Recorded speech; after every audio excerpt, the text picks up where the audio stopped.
मैं आज यहाँ मजलूमों की आवाज़ बनकर खड़ा हूँ। उन करोड़ों भारतीय मुसलमान और अल्पसंख्यकों की जद्दोजहद और हक की बात करना चाहता हूँ। मेरे अल्फाज मायूसी के नहीं बल्कि एक उम्मीद के हैं। 15 दिन पहले एक संविधान को कमजोर करने का काम किया गया।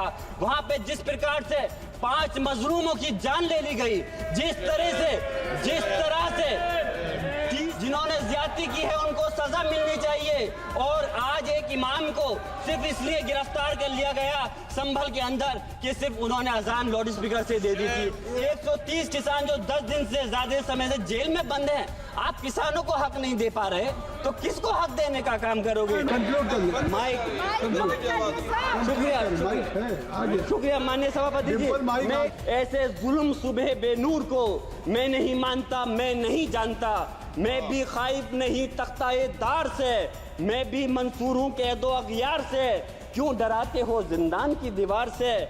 जुल्म की बात को, जहल की रात को मैं नहीं मानता, मैं नहीं जानता। बहुत बहुत शुक्रिया माननीय सभापति जी। मैं आज यहाँ मजलूमों की आवाज़ बनकर खड़ा हूँ। उन करोड़ों भारतीय मुसलमान और अल्पसंख्यकों की जद्दोजहद और हक की बात करना चाहता हूँ जो इस देश का अटूट हिस्सा हैं। मेरे अल्फाज बंटवारे के नहीं बल्कि इत्तेहाद के हैं। मेरे अल्फाज मायूसी के नहीं बल्कि एक उम्मीद के हैं। ऐसी उम्मीद जो कि हमारे इस देश को जोड़ना चाहती है। हमारे संविधान को बनाने के लिए हमारे बाबा भीमराव अंबेडकर साहब, मौलाना अबुल कलाम आजाद साहब, डॉक्टर जाकिर हुसैन साहब ने मिलकर के इस संविधान को बहुत मेहनत के साथ बनाया था। ये सिर्फ किताब की शक्ल में देने के लिए नहीं है। आज संविधान के उस पर मैं कहना चाहता हूं कि भारत का संविधान इंसाफ, आजादी और भाईचारगी की जिंदा गवाही है और ये गारंटी देता है कि नागरिक हर मजहब, जात या नस्ल पर इज्जत के साथ गुजार सकते हैं जिंदगी। लेकिन अफसोस है, एक मुस्लिम रहनुमा की हैसियत से मुझे इस दस्तावेज पर बेपनाह फख्र है जो कि दस्तावेज जो संविधान हमें इजाजत देता है। आर्टिकल 15 के मुताबिक किसी भी नागरिक को मजहब, जात, लिंग, नस्ल या जन्म के स्थान पर भेदभाव नहीं किया जाएगा। आर्टिकल 19 में बोलने के, अभिव्यक्ति की आजादी का हक दिया गया है जो कि हमारे अधिकारी को हक की आवाज को छीनने का आप काम कर रहे हैं। आर्टिकल 25 अपने मजहब को मानने और उस पर अमल करने की आजादी देता है। आर्टिकल 29 के तहत अल्पसंख्यकों के हकों की हिफाजत करने के लिए प्रावधान किए गए हैं। लेकिन आप तो हमारे हकों की छीनना चाहते हैं।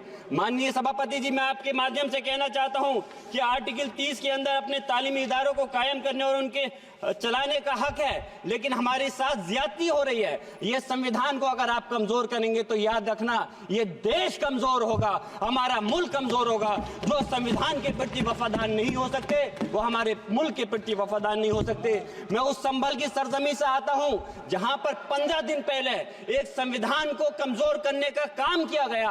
वहां पे जिस प्रकार से 5 मजलूमों की जान ले ली गई, जिस तरह से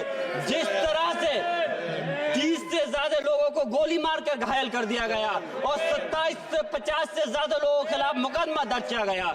मैं पूछना चाहता हूं माननीय सभापति जी, मैं सांसद हूं, मैं अपने मुकदमे का मैंने कहा था मुझे डर नहीं है। मेरे खिलाफ मुकदमा लिखा गया, मैं वहां मौजूद नहीं था और ये मुकदमा जो हमारे चाहे विपक्ष के सांसद हो या सत्ता पक्ष के सांसद हो, आप याद रखिए जनता की आवाज हो, जनता के बीच में जाकर के आपके जवाबदेही बनती है। और मैंने अपनी जनता की आवाज को उठाने का काम किया तो क्या गलत किया था? माननीय सभापति जी, सिर्फ इस बुनियाद पे मुकदमा लिख दिया गया।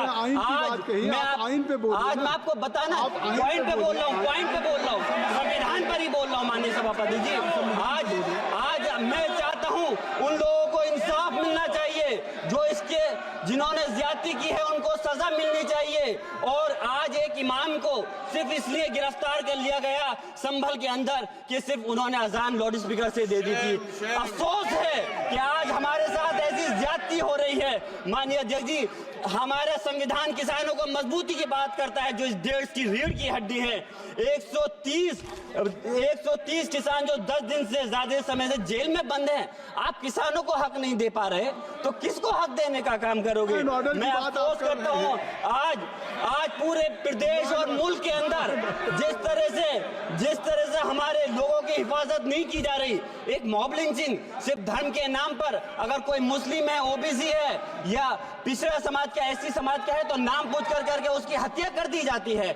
बुलडोजर चलाए जा रहे हैं। हेट स्पीच, अगर कोई हम कुछ बोलते हैं तो हेट स्पीच करके मुकदमा दर्ज कर देते हैं। और जो हमारे धार्मिक आका हमारे सल्लल्लाहु अलैहि वसल्लम की शान में गुस्ताखी करता है, उनके खिलाफ कोई कार्रवाई नहीं। मेरे पास समय कम है, इसलिए तेजी के साथ में मुझे बोलना पड़ रहा है। माननीय सभापति महोदय जी, ये सवाल बंटवारे का नहीं, बल्कि हम वतनों के लिए, जिनका जमीर मर गया है, उनके जमीर को जिंदा करने के लिए है। हम चाहते हैं इस देश की आजादी, हमारी देश की, सभापति जी बस मैं अपनी बात खत्म कर रहा हूं, 1 मिनट। हमारी देश की आजादी के लिए मैं ये कोई बंटवारे की बात नहीं कर रहा, लेकिन हमारे मुस्लिम और हिंदू समाज सब लोगों ने मिलकर के इस देश को आजाद कराने का काम किया था।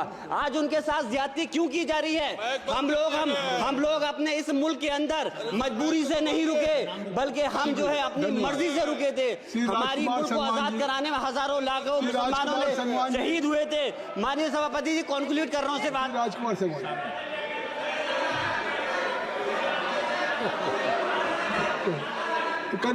आप कंक्लूड करें ना, आप कंक्लूड कर लें।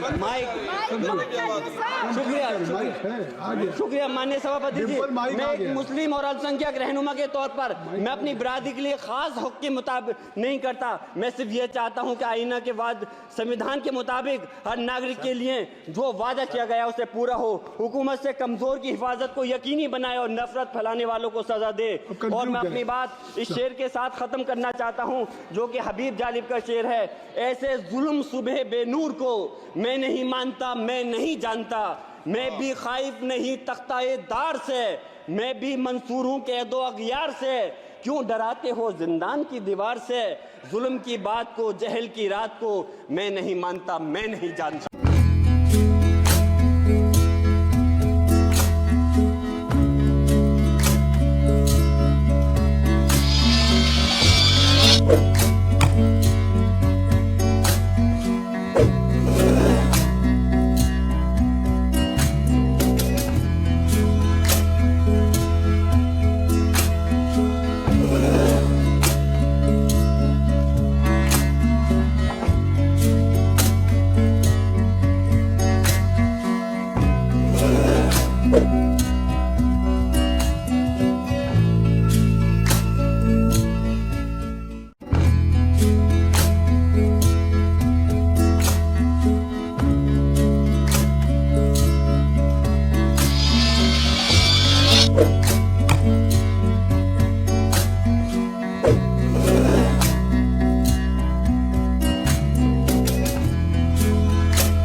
you.